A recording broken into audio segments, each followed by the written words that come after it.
Ang African Swine Fever ay isang nakamamatay na sakit na nakakaapekto sa mga baboy. Narito ang ilang paraan para maiwasan ang ASF. Mahigpit na biosecurity. Ang pinakamahalagang hakbang ay ang pagpapanatili ng mahigpit na biosecurity sa iyong babuyan.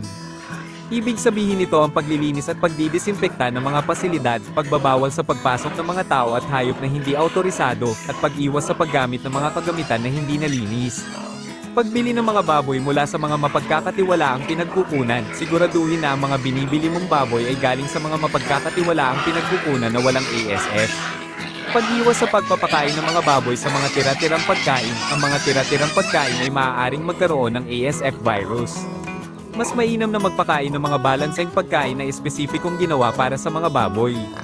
Pag-iwas sa pagpasok ng mga ligaw na baboy sa iyong babuyan, ang mga ligaw na baboy ay maaaring magdala ng ASF virus. Siguraduhin na ang iyong babuyan ay may bakod na hindi madaling pasukin ng mga ligaw na hayop. Pag-iwas sa paglalakbay sa mga lugar na may ASF outbreak. Kung naglalakbay ka sa mga lugar na may ASF outbreak, mahalagang maglinis at magdisinfekta ng iyong mga damit at sapatos bago ka bumalik sa iyong babuyan. Pag-ulat sa mga awtoridad kung may nakita ka mga baboy na may sakit. Kung nakakita ka ng mga baboy na may mga sintomas ng ASF, mahalagang iulat ito sa mga awtoridad kaagad para maagapan ang pagkalat ng sakit. Mahalagang tandaan na ang ASF ay isang seryosong sakit na maaaring magdulot ng malaking pinsala sa industriya ng pag-aalaga ng baboy. Ang pagsunod sa mga hakbang na ito ay makakatulong upang maiwasan ang pagkalat ng ASF at maprotektahan ang iyong mga baboy.